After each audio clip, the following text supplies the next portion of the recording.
other leaders in South Carolina and Tennessee about the broad and devastating impacts of Hurricane Helene. It's not just a catastrophic storm, it's a historic, history-making storm. The entire Southeast and Appalachia. Damage from the hurricane stretches across at least 10 states. Winds over 120 miles an hour in some places. Storm surges up to 15 feet and record flooding. Communities are devastated. Loved ones waiting, not sure if their loved ones are okay, and they can't contact them because there's no cell phone connections. Many more folks displaced with no idea when they'll be able to be returned to the home, if ever, if there's a home to return to. So we're keeping them all in our prayers, and all the lives lost, and those particularly unaccounted for. There's nothing like wondering, is my husband, wife, son, daughter, mother, father alive? And many more who remain without electricity, water, food, and communications. And whose homes and businesses have washed away in an instant. I want them to know we're not leaving until the job is done.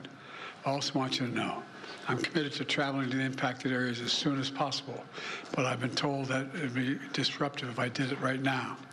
We will not do that at the risk of diverting or delaying any of the response assets needed to deal with this crisis. My first responsibility is to get all the help needed to those impacted areas. And I expect to be there, excuse me, I have a cold. I expect to be there later this week. I and my team are in constant contact with the governors, mayors, and local leaders. The head of FEMA, Deanne Griswold, is on the ground now in North Carolina. She's going to stay in Asheville and Appalachia region for the foreseeable future.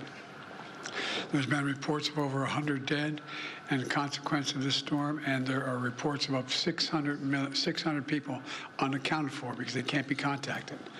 God willing, they're alive, but there's no way to contact them again because of the lack of cell phone coverage. I've directed my team to provide every available resource as fast as possible to your communities to rescue, recover, and to begin rebuilding. In addition to FEMA, it includes the Federal Communications Commission to help establish communications capability, the National Guard, the Army Corps of Engineers, and the Department of Defense are going to provide all the resources at its disposal to rescue and assist in clearing debris and delivering life-saving supplies. So far, that's over 3,600 personnel deployed. That number is growing by the day. I quickly approved requests from governors of Florida, North Carolina, South Carolina, Tennessee, Georgia, Virginia, and Alabama for an emergency declaration. And I approved additional requests for the governors of North Carolina, Florida, South Carolina, and for a disaster declaration to pay for debris removal and provide financial assistance directly to survivors. FEMA and the Small Business Administration are there to help the residents whose homes and businesses were literally destroyed, washed away, or blown away. And the federal search and rescue teams have been working side by side with state and local officials and partners in very treacherous conditions to find those who are missing. And they'll not rest until everyone's accounted for. I want to thank all the first responders and everyone who's been working around the clock. One of the brave teams who's volunteered to be there is from San Diego County Fire Department, set to travel all the way from California to North Carolina to help. But on their way, they were in a terrible car accident in Louisiana. We pray for their full recovery, but it was a bad accident.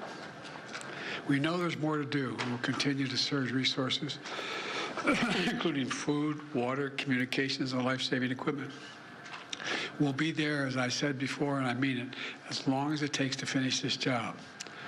Let me close with this. As president, I've seen firsthand the devastating toll that disasters like this take on families and communities. I've been on the ground in many disaster areas since I've been president. Excuse me, and I've heard dozens of stories from survivors about how it feels to be left with nothing, not even knowing where or when to get back on track. I'm here to tell every single survivor in these impacted areas that we will be there with you as long as it takes. For the sake of yourselves, and your families, I urge everyone returning to their communities and home to listen to the local officials and follow all. You're just listening to President Biden delivering remarks from the White House about his administration's response to the devastation of Hurricane Helene all across the Southeast, really reassuring the nation and those victims out there that the White House will be there, the government will be there to offer support, and to also just heed those warnings, though, in the meantime, from local officials in those respective communities. That's right.